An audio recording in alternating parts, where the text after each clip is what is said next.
9 மாதங்களுக்கு பிறகு விண்வெளியிலிருந்து பூமிக்கு திரும்பும் சுனிதா வில்லியம்ஸ் மற்றும் வில்மோர் ஆகிய இருவரையும் வரவேற்கும் விதமாக தமிழகத்தில் ஒரு அரசு பள்ளியைச் சேர்ந்த மாணவ மாணவிகள் Galileo, Albert Einstein, CV. Raman உள்ளிட்ட அறிவியல் விஞ்ஞானிகள் போல முகமூடி அணிந்து வரவேற்கும் நிகழ்ச்சி ஒன்றை ஏற்பாடு செய்துள்ளனர்.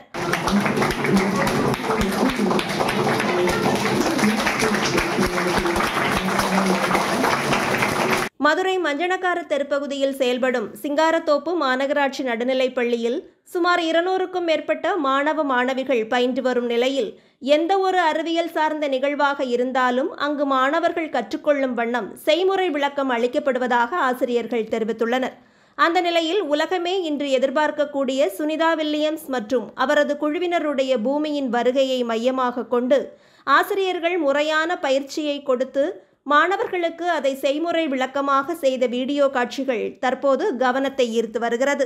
அனைவருக்கும் நான் ஒரு விண்வெளி வீரராக இருந்ததால் விண்வெளிக்கு பயணம் செய்து பல புதிய விஞ்ஞான கண்டுபிடிப்புகளை செய்வேன். விண்வெளியின் ஆழங்களை ஆராய்ந்து மனிதர்களுக்கு பயனுள்ள தகவல்களை கொண்டு வருவேன். என்னுடைய முதல் பயணம் புவி மண்டலத்திற்கு வெளியே இருக்கும். அந்த பயணத்தில் விண்வெளியின் வெற்றிடத்தை உணர்வேன். பூமியை மேலிருந்து பார்ப்பது என்பது ஒரு அதிசயம். நான் புதிய கிரகத்திற்கு சென்றால் அங்கே உயிர்கள் இருக்கிறதா என்று ஆராய்வேன். புதிய கிரகங்களில் வாழலாம் என மனிதர்களுக்கு வாய்ப்புள்ளதா என்பதை பகுப்பாய்வு செய்வேன். நிலா மற்றும் செவ்வாய் கிரகத்தில் வாழ்வதற்கான வாய்ப்புகளை ஆராய்ந்து தண்ணீர், ஆக்சிஜன் மற்றும் உணவு உற்பத்தி செய்யும் முறைகளை கண்டுபிடிப்பேன். நான் இஸ்ரோவிற்காக பணியாற்றி இந்தியாவை உலக தரத்திலான விண்வெளி ஆராய்ச்சி நிறுவனமாக உயர்த்த உதவுவேன். புதிய ராக்கெட்டுகள் மற்றும் செயற்கைக்கோள்களை உருவாக்குவதில் பங்கெடுப்பேன். நன்றி.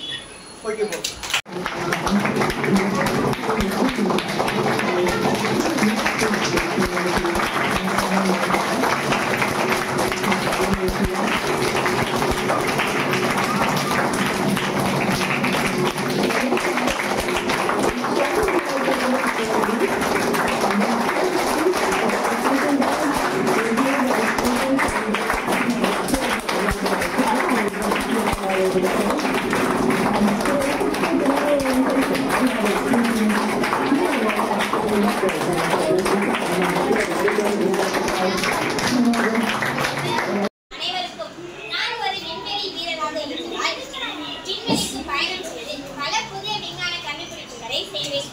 விண்வெளியின் ஆழங்களை ஆராய்ந்து மனிதர்களுக்கு பயனுள்ள தகவல்களை கொண்டு வருவேன். என்னுடைய முதல் பயணம் புவி மண்டலத்திற்கு வெளியே இருக்கும். அந்த பயணத்தில் விண்வெளியின் வெற்றிடத்தை உணர்வேன். பூமியை மேலிருந்து பார்ப்பது என்பது ஒரு அதிசயம். நான் புதிய கிரகத்திற்கு சென்றால் அங்கே